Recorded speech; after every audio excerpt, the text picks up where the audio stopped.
और भाई लर्नर्स, कैसी चल रही है एग्जाम की तैयारी?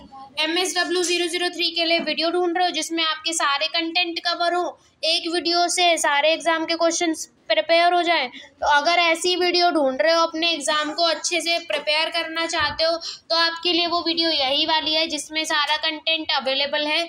चलो शुरू करते हैं, आज बिल्कुल भी आपका टाइम वेस्ट नहीं करेंगे, ठीक है। सबसे पहले लेकिन हमारा जो माई एग्जाम सॉल्यूशंस का जो चैनल है, देखो उसमें सारे अपडेट्स हैं आपके लिए, सारे सब्जेक्ट से रिलेटेड आपके लिए वीडियो अवेलेबल हैं।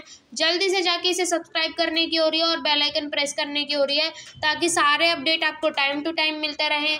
बाकी अब हम आते हैं अपने आज के टॉपिक पर, जो है MSW 003, और हमारा कोर्स टाइटल है आधारभूत सामाजिक विज्ञान की संकल्पनाएं। देखो भाई, स्टेप बाय स्टेप चलना चाहिए, तो अब स्टेप पे आते हैं। जैसे यहाँ पे सेंड्रिज की तरफ से हम क्या करते हैं, सारे सब्जेक्ट के गैस पेपर प्रोवाइड करवाते हैं। ये वाला गैस पेपर चाहिए, ये वाला मिल जाएगा आपको। किसी भी और सब्जेक्ट का चाहिए वो भी मिल जाएगा। उसके लिए आपको क्या करना है, आपको हमें दिए हुए इस व्हाट्सएप नंबर पे या तो आप हमें डायरेक्टली कांटेक्ट कर सकते हो, ठीक है। व्हाट्सएप नंबर पे जाओ, हेलो लिखो, अपना कोर्स कोड लिखो, हम आपको जल्दी से जल्द आपका PDF प्रोवाइड करवाएंगे। और बाकी अगर आपको कोई और भी मटेरियल चाहिए तो आप क्या कर सकते हो, आप एक बार हमारी जाके वेबसाइट विजिट कर सकते हो, shop.sandridge.in की। सारे लिंक्स आपके लिए डिस्क्रिप्शन में अवेलेबल हैं। आपको जो भी अगर आपको हमें इंस्टाग्राम पे फॉलो करना है तो आप हमें इंस्टाग्राम पे भी फॉलो कर सकते हैं, और टेलीग्राम के चैनल पे आप हमें ज्वाइन कर सकते हैं, ताकि हम टाइम टू टाइम आपको आपके सब्जेक्ट से रिलेटेड और इग्नू से रिलेटेड सभी अपडेट्स दे पाएँ। और आप जानते ही हो कि इग्नू में बार बार कोई ना कोई अपडेट आता ही रहता है, वो असाइनमेंट सबमिशन डेट का हो या फिर कोई एक्सटेंशन का हो, तो वो सारी चीज़ें आती रहती हैं, वो सारी आपको मालूम भी होनी चाहिए। उस सब के लिए आपके पास ये सारी चीज़ें अवेलेबल होनी चाहिए। चलिए अब हम आते हैं अपने इस वीडियो के पहले क्वेश्चन पे, जिसमें हमसे बोला है समाजशास्त्र और मनोविज्ञान के योगदान के बारे में बताना है आपको समाज कार्य में, ठीक है। उनका क्या योगदान होता है, आप उसके बारे में अच्छे से बताओगे। देखो जैसे एक एक करके इसमें बताया हुआ है, पहले उसके बारे में बताया, फिर मनोविज्ञान योगदान के बारे में बताया हुआ है। तो ऐसे ही आप भी अपने आंसर को लेके चलोगे, और देखो वर्डिंग्स का बहुत ध्यान रखना, ताकि सारा आंसर एकदम बढ़िया तरीके से लिखा हुआ हो आपका। यहाँ पे आएंगे अपने सेकंड नंबर क्वेश्चन पे। सेकंड नंबर क्वेश्चन में हमसे क्या बोला है, मनोविज्ञान के जो विभिन्न शाखाएं हैं उनके क्या उपयोग है, मतलब कैसे वो महत्वपूर्ण है, वो सारी चीज़ें आपको क्या करनी है, इसके अंदर बतानी है। अब देखो जैसे जैसे मैं इसे नीचे स्क्रॉल कर रही हूँ ना, वैसे वैसे आपको अब क्या काम करना है। देखो जैसे मैंने स्टार्टिंग में बोला वीडियो के, अब जैसे मेरे कहीं से पढ़ोगे ना तो पूरे नंबर आने वाले हैं आप लोगों के। मेरा कहना ये है, वीडियो को पॉज करके यहीं पे इस आंसर को पूरा पढ़ोगे, एक भी शब्द छोड़ना नहीं है इसका, चाहे वो छोटे से छोटा शब्द हो, बड़े से बड़ा शब्द हो, आपको कुछ नहीं छोड़ना, आपको सारा पढ़ना है, ठीक है।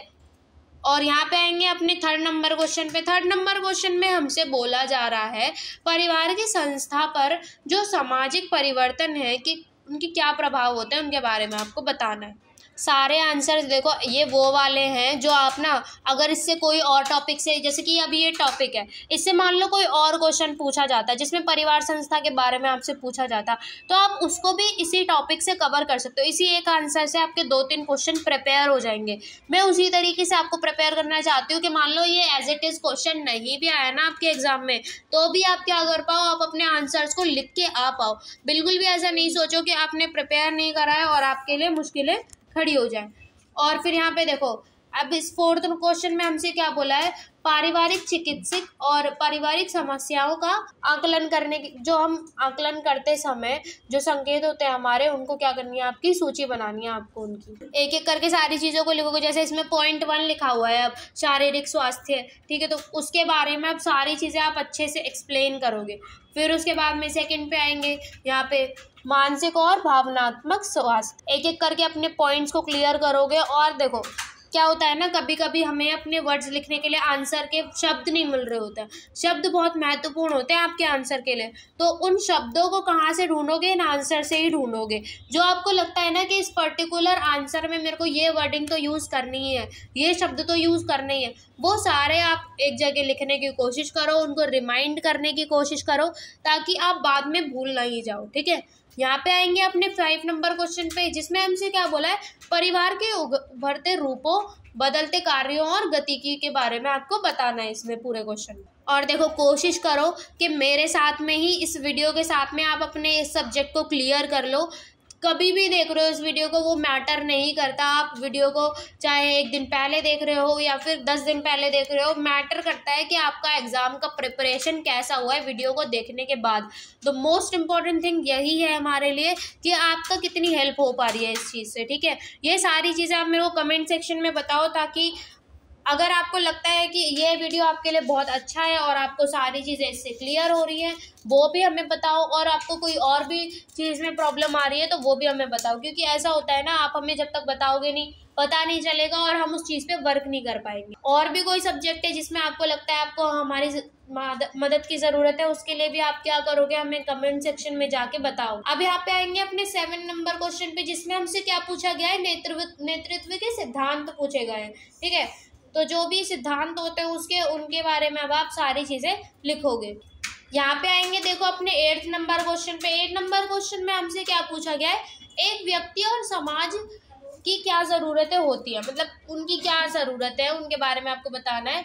और फिर उसके सेकंड पार्ट में क्या पूछा हुआ है इसके, जिन्हें विवाह संस्था पूरा करती है, ठीक है। तो व्यक्ति और समाज की वो ज़रूरतें बतानी है जो विवाह संस्था क्या करती है, पूरा करती है, ठीक है। अब देखो आंसर्स को ध्यान से पढ़ो, यहीं पे आपका जो है ना 2-3 टॉपिक कवर हो जाने वाले हैं। अगर आपसे विवाह संस्था के बारे में पूछा जाता, सिर्फ विवाह संस्था के बारे में बताओ या चर्चा करो, तो भी क्या करना पड़ता आपको, ये सारे टॉपिक को, ये सारे कंटेंट को कवर करना पड़ता। तो इसी तरीके से अपने एग्जाम की प्रिपरेशन करनी है, एकदम स्मार्ट वर्क करना है, बिल्कुल भी टाइम वेस्ट नहीं करना किसी भी चीज़ के पीछे, ठीक है। और मान लो कोई क्वेश्चन नहीं भी समझ में आ रहा तो उसको क्या करोगे, थोड़ा सा वीडियो को रिवाइंड करके जल्दी से उसको दोबारा पढ़ोगे, ठीक है। एक तो इजी वर्डिंग है, जल्दी समझ में आ जाएगा। और कोशिश करना कि अभी के अभी नोट्स प्रिपेयर करके इसके अपने पास रख लो, ताकि आगे के टाइम में अगर एग्ज़ाम से 1 दिन पहले भी पढ़ो या अभी भी पढ़ रहे हो तो एग्ज़ाम में निकलने से पहले आप इसको पढ़ के ही जाओ, ठीक है। सारी चीज़ें आपके सामने ही लिखी हुई है, क्वेश्चंस भी, आंसर भी। बस देखो अभी आप पे डिपेंड करता है कि आप कितना सीरियसली इस चीज़ को लेके सारी चीज़ों को पढ़ के अपने एग्जाम में लिख के आते हो, ताकि आप ही के नंबर अच्छे आने वाले हैं इसी चीज़ से, है ना। यहाँ पे हम चलते हैं अपने 11वें क्वेश्चन की तरह, जिसमें हमसे क्या बोला है, किशोर अपराध क्या है। अब आपको किशोर अपराध के बारे में बताना है, ठीक है। ये देखो मोस्ट इंपॉर्टेंट टॉपिक्स हैं जो बार बार आपसे पूछे ही जाएंगे एग्जाम में, इन्हीं टॉपिक से क्वेश्चन आने वाले हैं। तो अभी से ही प्रिपेयर हो जाओगे इस चीज़ के लिए तो क्या रहेगा, बेस्ट रहेगा आपके लिए।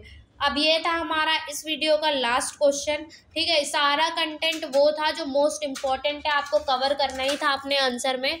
और कुछ भी ना छोड़ के मत आना, जितने भी मैंने पॉइंट्स करवाए हैं इनको सबको लिख के आना अपने एग्जाम में, और एग्जाम देने के बाद ज़रूर बताना कि एग्जाम कैसा गया। और अभी तो कमेंट सेक्शन में ये बता दो कि ये वीडियो कैसा लगा है और नेक्स्ट वीडियो आपको किस टॉपिक पर चाहिए। और मैं मिलूंगी आपसे नेक्स्ट वीडियो में, और इस वीडियो को लाइक भी कर देना।